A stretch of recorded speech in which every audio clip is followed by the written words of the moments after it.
함께 읽으신 본문의 말씀을 가지고요. 예수님 안에서 참된 의미를 발견하다는 제목으로 여러분과 함께 말씀의 은혜를 나누기 원합니다. 오늘 여러분과 함께 나누고 싶은 내용은요, 우리 인생의 그 의미에 대한 것입니다. 인생의 의미에 대한 것인데요. 우리가 인생의 그 참된 의미를 알고 살아가면요, 우리에게 어떤 그 힘이 있냐면은 어떤 상황에서도 그 상황을 견딜 수 있는 힘이 있습니다. 그런데 만약 참된 의미를 모르고 살아간다면요, 내가 하는 모든 일에 확신이 없고 자주 흔들립니다. 우리 마음이 이제 막 널뛰기 하듯이 막 흔들리게 됩니다. 그렇다면 그 인생의 참된 의미라는 것을 어떻게 알 수 있을까요? 여기에는요, 이 세상 사람들, 하나님을 알지 못하는 사람들의 입장과 기독교, 그 성경이 말하는 하나님이 우리에게 말씀하시는 입장, 이 두 가지 입장이 있는데요. 먼저 하나님이 없다고 말하는 사람들, 세상의 모든 출발이 그 우연이라고 믿는 사람들이 말하는 그 삶의 의미에 대해서 한번 생각해 보고요. 그리고 두 번째로 기독교가 말하는 삶의 의미에 대해서 우리 함께 말씀을 나누면서 저와 여러분에게 하나님이 주시는 은혜가 가득하게 해서 신뢰하면서 말씀을 나누겠습니다. 첫 번째로 우리가 좀 그 삶의 의미에 대해서 나누기를 원하는데, 그 먼저 무신론자들과 그 유물론자들이 말하는 그 삶의 두 가지 어떤 정의, 의미에 대해서 얘기를 하면요. 첫 번째로는요, 무신론자들과 세상이 또 우주의 폭발로 우연히 생겨났다고 믿는 사람들은요, 삶의 의미에 대해서 두 가지의 견해가 있습니다. 하나는 삶의 의미를 생각하는 것 자체가 무의미하다고 이야기하는 겁니다. 삶의 의미 자체를 생각하는 게 무의미하다고 얘기하는 경우가 있고요. 다른 견해는 삶의 의미는 내가 만들어내는 것이다. 삶의 의미는 내가 만들어가는 것이다. 이렇게 이야기를 합니다.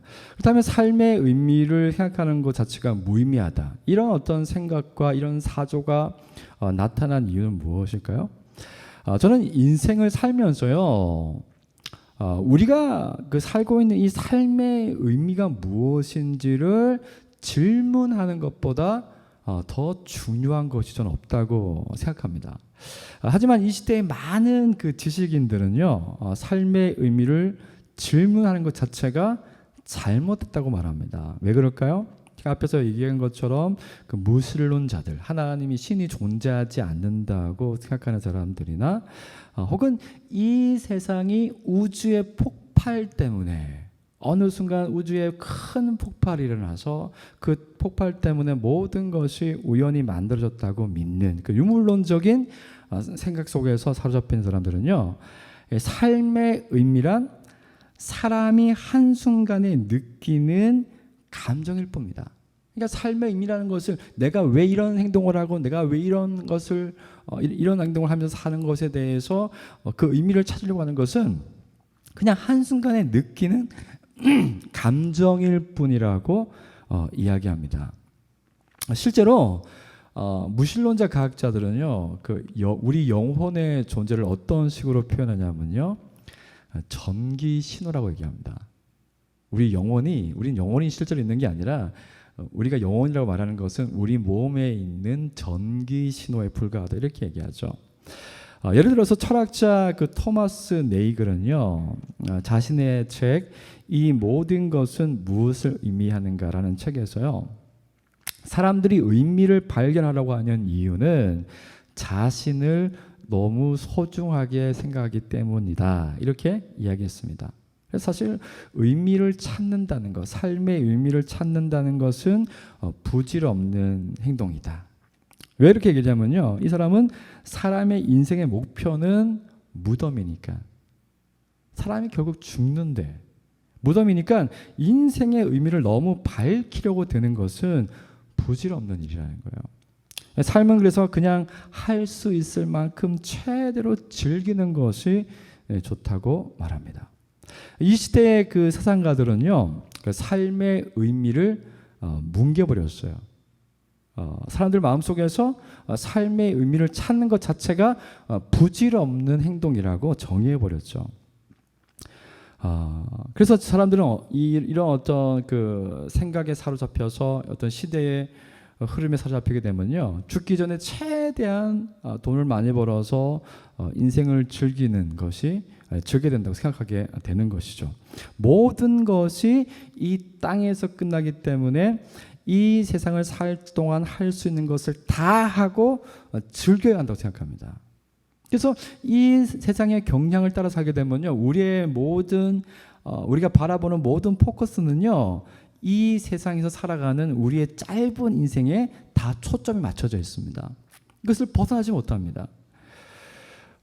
그래서 깊은 철학이나 질문이 전혀 쓸모없다고 말하는 사람들은 이제 인생을 그런 방식으로 이 세상에 초점을 맞추어서 아주 근시안적으로 살아갈 수밖에 없죠.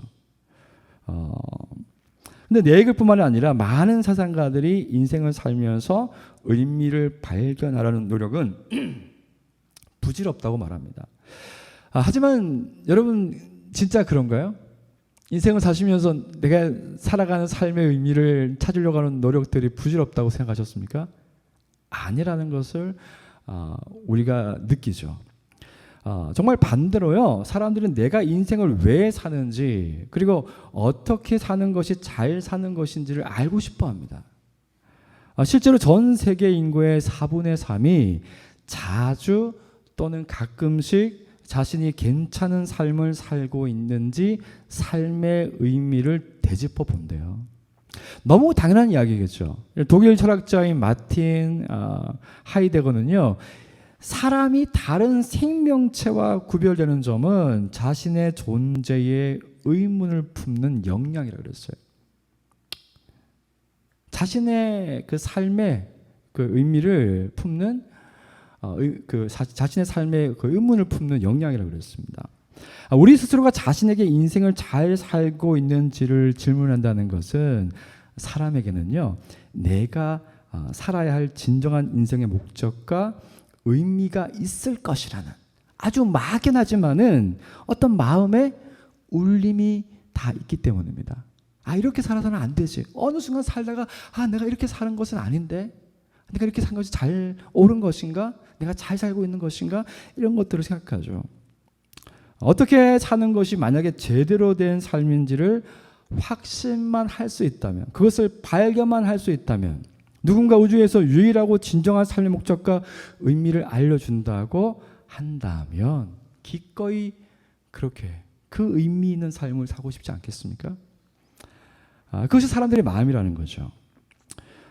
그래서 세속의 사람들은요, 그 무신론주의자든 윤물론주의자든 삶의 의미가 없다고 말하는 것은 너무 가혹하기 때문에 어떤 생각하냐면은 그 삶의 의미는 내가 만들어가는 것이라고 생각합니다. 삶의 의미는 내가 만드는 거야. 내가 어떻게 사느냐에 달려 있어. 내가 무엇을 성취하고 어떤 모습으로 사느냐에 달려 있는 거지. 이렇게 생각한다는 겁니다.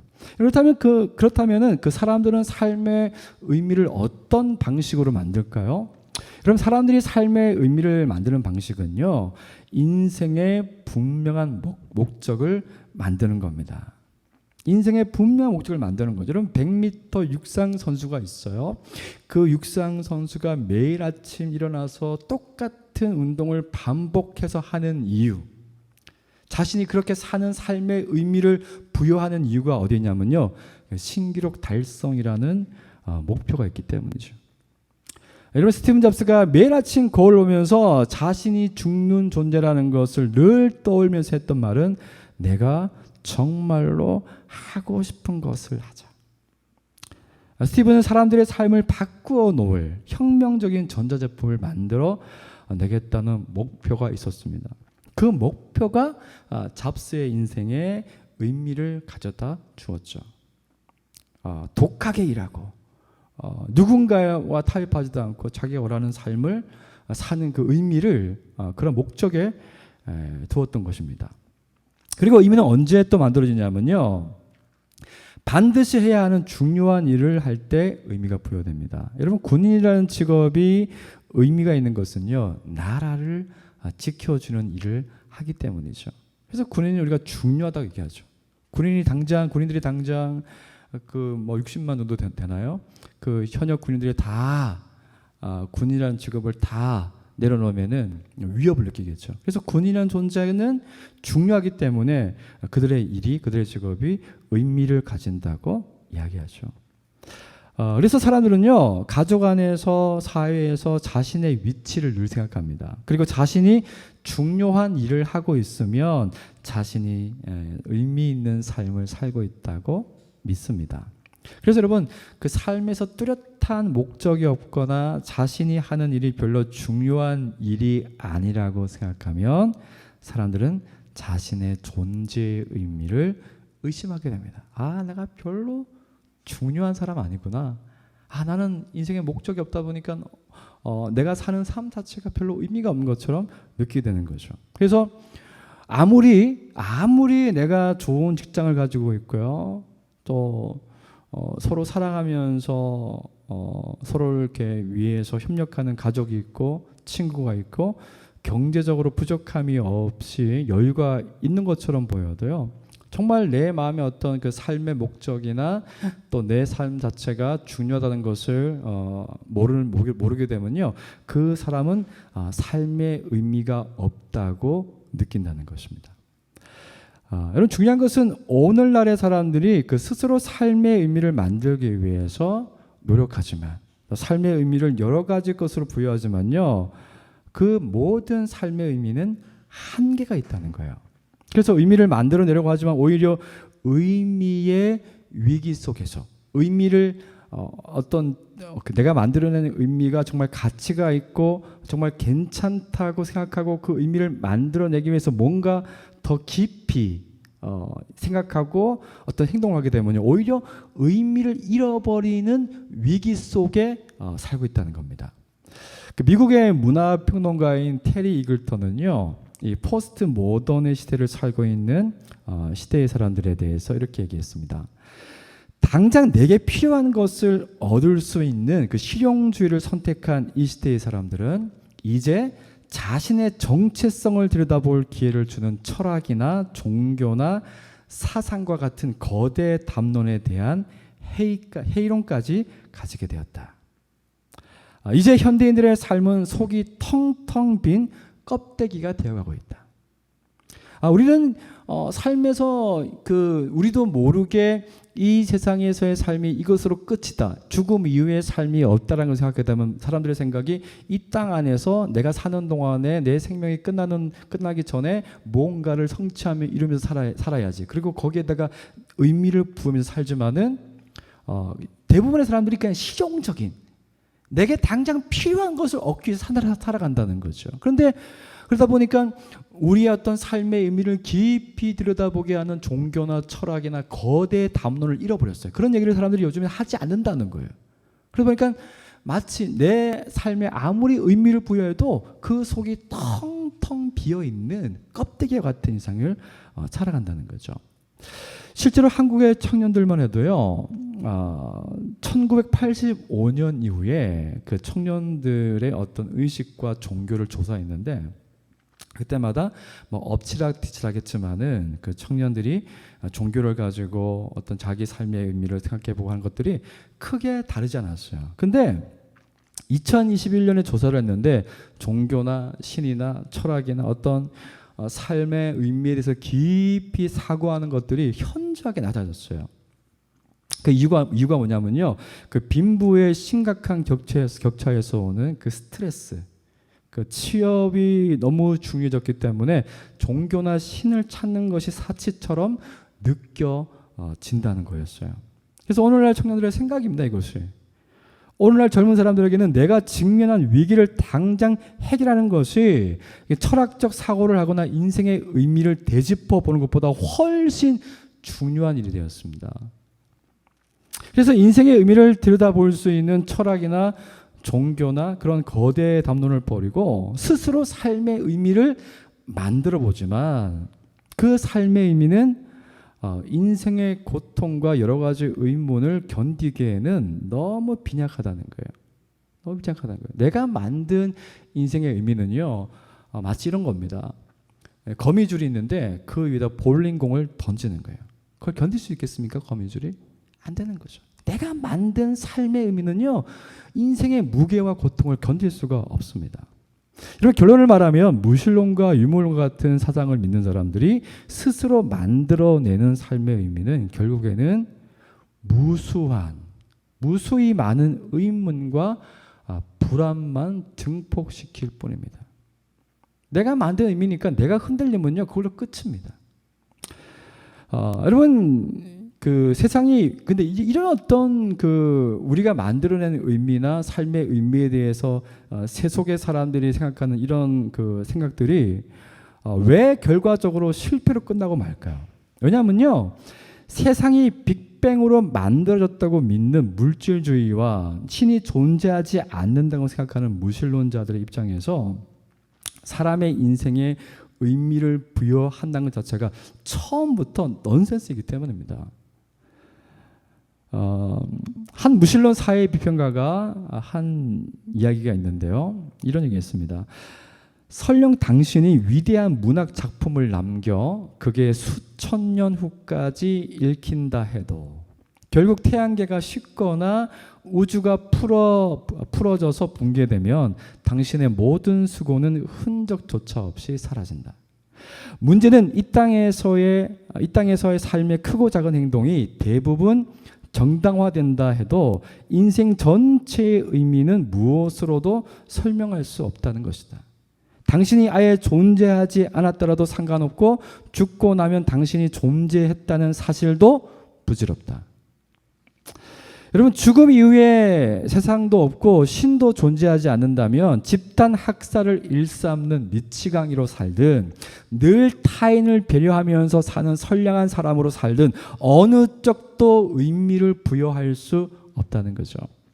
태양이 언제 식어버리고 그 태양 때문에 태양계 별과 행성들이 언제 사라질지 모르잖아요.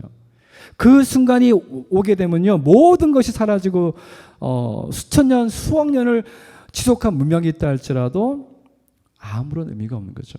태양이 식어버리고 태양계의 행성과 별들이 다 죽어버리면, 우리의 존재가 다 사라져버리면 그게 무슨 의미가 있습니까?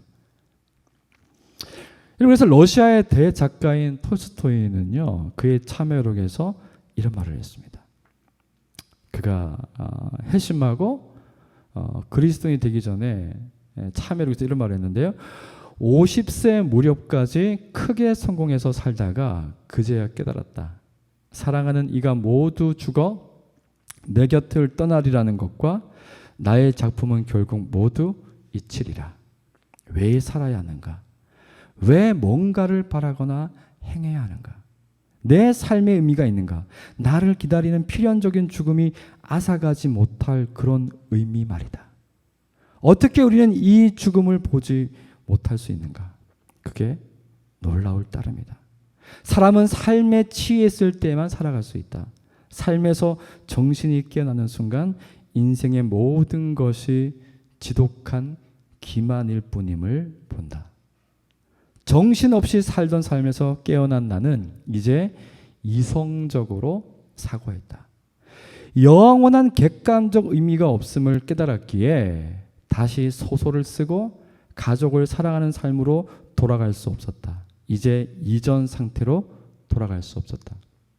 여러분, 이 세상에 신이 없고 신이 세상을 창조하지 않았고 우연으로 만들어졌으며 우리가 그냥 단순히 우연으로 만들어진 존재라는 것을 믿는다면요, 이 세상이 얼마나 지속이 되든 끝날에 이 세상이 끝나는 그 날과 함께 모든 의미가 사라지는 거예요. 그러니까 하나님의 존재를 이야기하지 않고 이 사람의 죽음이 죽은 다음에 그 뒤에 영원한 세계가 있다는 것을 말하지 않으면요, 우리는 삶의 의미 자체를 이야기하는 것이 아무런 소용이 없다는 거예요. 우리가 아무리 멋지게 우리의 인생의 의미를 만들어낸다고 해도 영원한 세계도 하나님도 존재하지 않는다면, 태양이 식어서 풀어지는 날이 되면, 아무리 거창한 시간을 켜켜이 쌓아서 만든 문명이라 할지라도 다 사라져 기억하는 이가 하나도 없는 무의미로 끝이 난다는 거죠. 근데 이런 어떤 이 시대가 이런 생각 속에 잠재적으로 이런 생각 속에서 살아간다는 거예요. 그러니까 진정한 삶의 의미를 발견할 수가 없죠. 내가 아무리 내가 살아가는 내가 하는 것이나 내가 만들어낸 것에 대한 의미를 부여한다고 해도 그 의미는요, 우리의 삶을 확실하게 어떤 불안과 어떤 고통과 의문으로부터 우리를 건져낼 수가 없다는 거예요. 이것이 오늘날 무신론주의와 유물론주의와 하나님이 없다고 말하는 사람들이 겪고 있는 고통이죠. 이제 두 번째로 우리가 나눌 것은요, 성경은 삶의 의미를 우리가 만드는 것이 아니라 예수님 안에서 발견하는 거라고 이야기합니다. 쉽게 말하면 하나님이 우리에게 삶의 의미를 가르쳐 주시는 거예요. 네가 존재하는 의미, 네가 살아가는 의미, 너의 인생이 죽음으로 끝난다 할지라도 그 죽음 이후에 너의 삶의 의미, 이 모든 것을 하나님이 우리에게 가르쳐 주시고 그것을 우리에게 보여주신 분이 바로 예수 그리스도라는 거죠. 여러분, 오늘 말씀에 그러나 무엇이든지 내게 유익하던 것을 내가 그리스도를 위하여 다 해로 여길 뿐더러 또한 모든 것을 다 해로 여기면 내 주 그리스도 예수를 아는 지식이 가장 고상하기 때문이라. 내가 그를 위하여 모든 것을 잃어버리고 배설물로 여김은 그리스도를 얻고 그 안에서 발견되려 하매니. 내가 그리스도를 알고 보니까 그분이 나를 위해서 하신 일들을 내가 들여다보니까 그 이전에 내가 유익했다고 생각했던 모든 것들이 짐승의 똥과 같다는 거예요. 내게 아무런 유익이 사실 안 된다는 거예요. 그리스도께서 나를 위해서 행하신 그 일을 들여다보니까 그것이야말로 가장 고상하고 그것이야말로 가장 아름답고 그것이야말로 내 삶의 의미를, 내 삶의 진정한 의미를, 참된 의미를 주는 것이라는 것을 바울이 알게 된 것이죠. 여러분, 바울은 자신에게 유익하다고 생각했던 모든 것을 그래서 버릴 수 있다고 말할 수 있는 것입니다. 여러분, 바울은 예수님 안에서 삶의 어떤 의미를 발견했기 때문에 이런 확신을 가질 수 있었을까요? 사실 저희가 몇 주 전부터 계속 다루었던 얘기가 그런 것들이었어요. 예수님이 우리를 위해서 하신 일들이 우리에게 어떤 영향을 주었는지 우리는 계속해서 그것을 다루었지 않습니까? 사실 오늘 설교는요, 우리가 그동안 다루었던 것들을 한 번 더 정리하는 거예요. 저는 사실 현대인들이 자신의 삶의 의미를 만들어내려고 하는 노력을요, 폄하하고 싶지 않아요. 진짜 예수님을 만나지 못한다면, 진짜 삶의 의미를 만나지 못한다면 그렇게 살 수밖에 없거든요. 저는 삶의 의미를 만들려고 하는 노력이 인생을 사는데 도움이 된다고 생각합니다. 하지만 제가 정말 말씀드리고 싶은 것은 예수님을 믿는 많은 사람들이 왜 기독교를 받아들이기 전에는 삶의 풍성한 의미를 몰랐다가 이제는 그 인생의 어려움을 겪는 순간에도 인생을 예찬할 수 있고 자신의 삶의 풍성하고 다양한 의미를 부여하면서 살아가는 이유가 어디에 있는지를 알아야 한다는 거죠. 제가 너무 좋아하고 사랑하는 팀 켈러 목사님이 어저께 이제 소천하셨어요. 근데 그분이 자신의 삶에 대해서 어떻게 표현했냐면은, 나는 이 천국에서 영원한 천국으로 옮겨졌다. 그리스도 안에서 삶의 의미를 발견하는 사람들의 합법은 이렇습니다. 여기를 지옥이라고 생각하지 않아요. 여기도 그리스도가 계시기 때문에 나는 이 불완전하지만 이 천국에서 완전한 그분이 계시는 하나님 나라로 또 다른 천국으로 옮겨갔다. 이렇게 표현을 했습니다. 여러분, 그리스도 안에서 우리의 삶의 의미를 발견한다는 것은요, 예수님이 하신 일들 속에서 나는 그 일들 때문에 어떤 영향을 받고 살고 있는가를 발견하는 거예요. 그래서 우리는 그리스도의 하신 그 일 때문에 우리의 삶의 의미가 만들어진 게 아니고 발견되어지는 겁니다. 첫 번째는 여러분, 제가 세 가지를 이제 간단하게 얘기하려고 하는데, 첫 번째는요, 예수님이 이 세상에 오신 것이 우리에게 어떤 의미가 있는가 하는 거예요.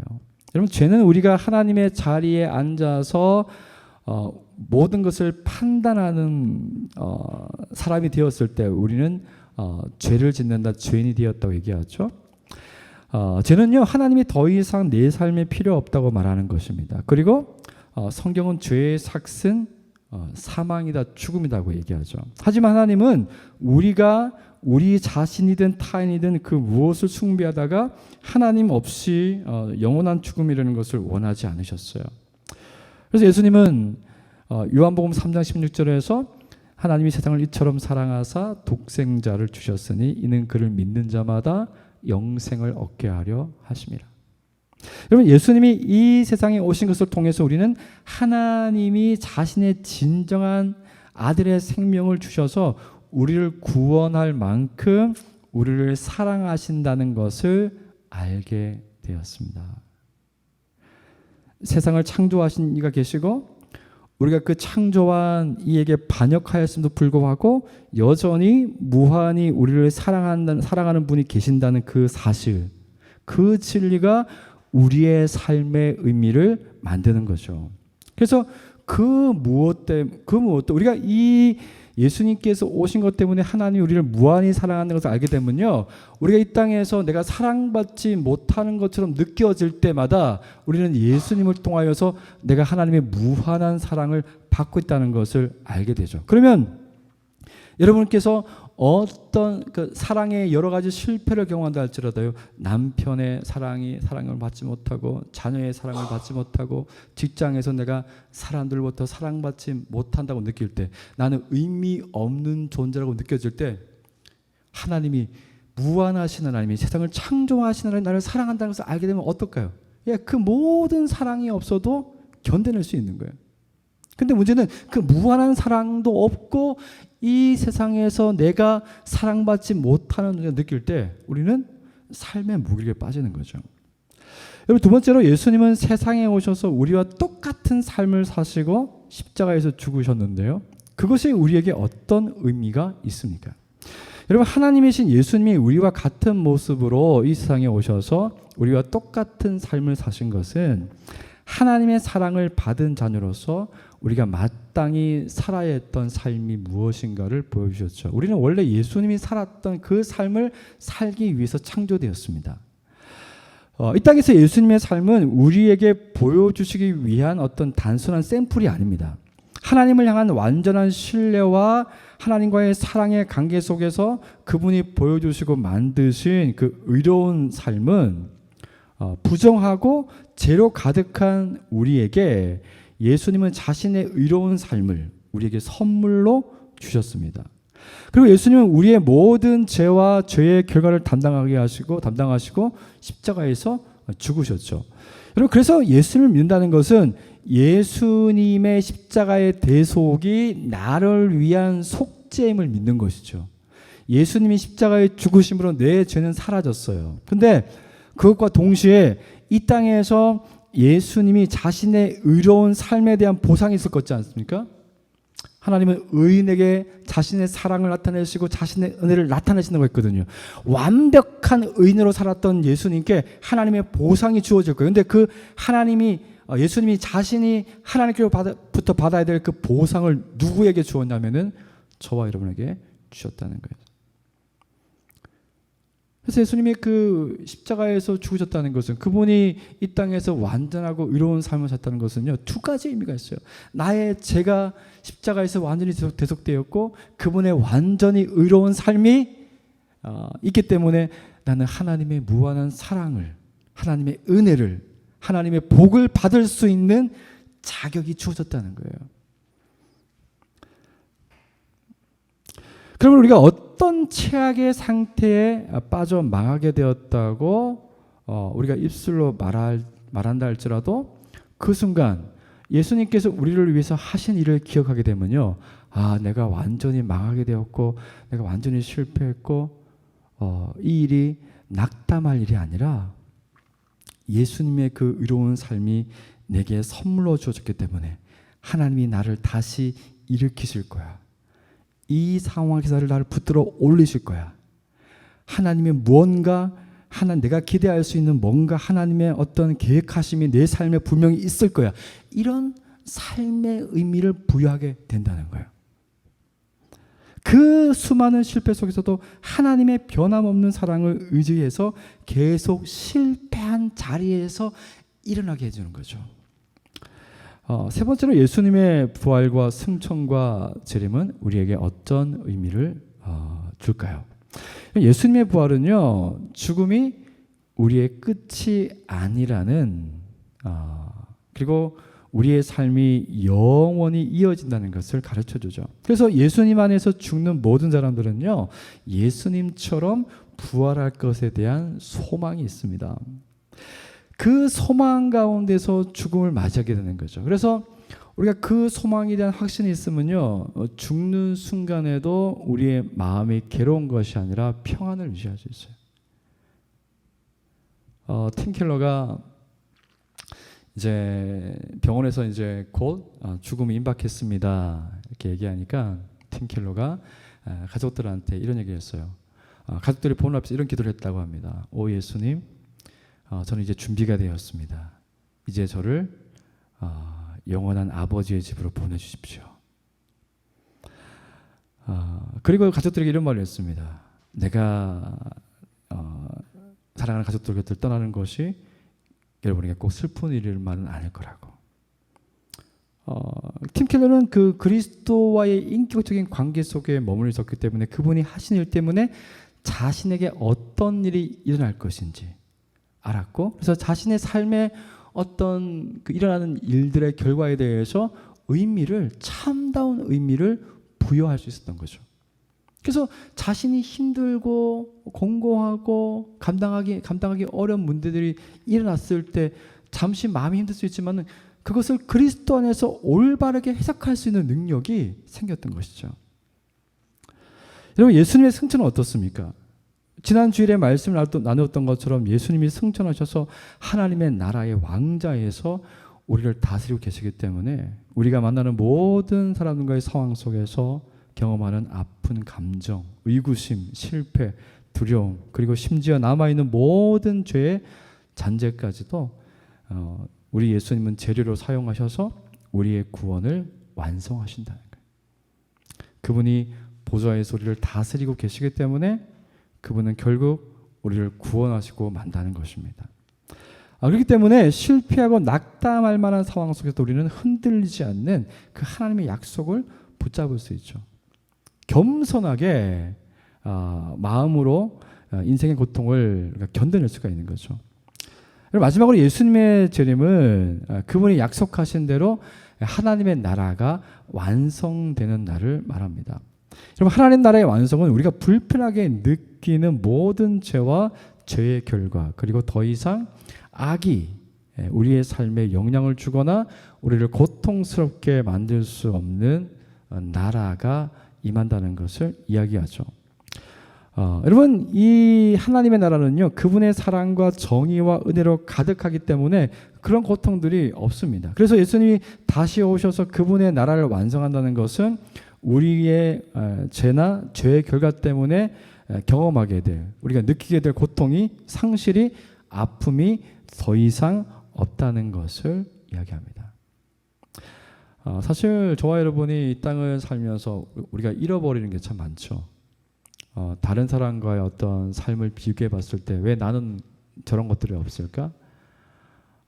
그리고 어떤 우리 마음에 받는 어떤 상처들, 또 사랑하는 사람을 먼저 보내거나 잃어버렸을 때 여러 가지 많은 상실 속에서 살아갑니다. 그런데 그 예수 그리스도께서 오시는 그분의 나라가 완성이 되는 그날에는요, 우리가 잃어버린 모든 상실들, 우리 마음에 있는 모든 아픔들, 이런 것들이 더 이상 존재하지 않는다는 것이죠. 그래서 우리가 그 주님의 나라가 머물러 있는 것이 아니라 완성된다는 것을 믿는 사람들은요, 우리가 어떤 상실을 경험한다 할지라도 그것을 견딜 수 있는 힘이 우리 가운데 있다는 것입니다. 이런 말씀을 정리하겠습니다. 여러분, 삶의 의미는 내가 만드는 것이 아니라 우리에게 찾아오신 주님을 통해서 발견되어진다는 것을 기억하십시오. 우리가 예수님을 알고 누리고 나누는 그 예수님과 인격적인 관계 속으로 깊이 들어가야 하는 이유가 바로 여기 있습니다. 여러분, 예수님 믿는 사람들과 예수님을 안 믿는 사람들과요, 그 삶을 비교해 보면은 사실 눈에 크게 차이 나는 건 없어요. 그냥 열심히 똑같이 살아요.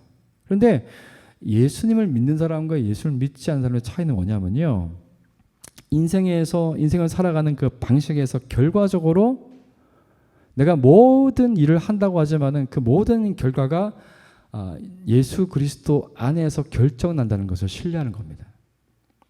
그래서 일이 실패했을 때 그 실패 때문에 낙담하지 않게 되죠. 그렇지만 예수 그리스도 안에서 삶의 의미를 발견하지 못하면요, 늘 내가 하는 일의 결과 때문에 내 삶이 좌우되는 거예요. 내 삶이 실패했다고 생각하고 망할 것처럼 생각합니다. 여러분, 여기서 우리가 기억해야 될 마지막은요, 우리가 예수 그리스도 안에서 그분이 우리를 위해서 어떤 일을 하셨는지를 우리는 말씀을 통해서 계속 들여다봐야 돼요.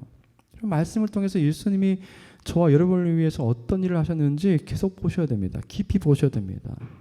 그분이 우리를 위해서 정말 이루어내신 일들이 지금 우리에게 어떤 영향을 주고 있는지를 알아야 됩니다.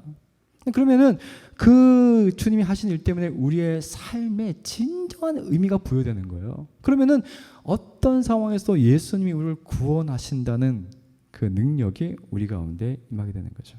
여러분, 우리가 말씀을 통해서는요, 그것을 깨닫고 알게 되는 거죠. 그리고 기도는 뭐냐면요, 우리가 말씀을 통해서 알게 된 것들, 깨닫게 된 것들을 확신하게 되는 거예요.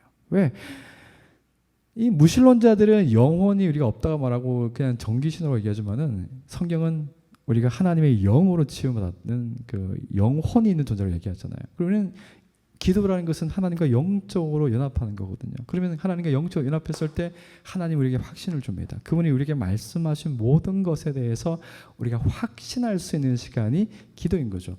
기도에서 뭔가 내가 원하는 것을 받아내는 시간이 아니라 하나님이 완성하여서 이루실 그 모든 일에 대해서, 그분이 하신 일 때문에 내게 주어진 삶의 의미에 대해서 확신하게 되는 것이 바로 기도라는 것이죠. 사랑하는 여러분, 이 한 주간에도 삶의 의미를 만들어내려고 하지 마십시오. 그러면은 의미를 내가 만들어내려고 할수록 우리는 낙담하고 좌절하게 될 것입니다. 그런데 삶의 의미를 예수 그리스도 안에서 발견하십시오. 발견하게 되면요, 내 삶이 흔들리지 않고 견고하게 기쁨과 감사와 담대함으로 하나님 앞에 설 수 있습니다. 이 한 주간 그런 하나님의 은혜를 누릴 수 있는 저와 여러분 되시기를 주님으로 축복합니다.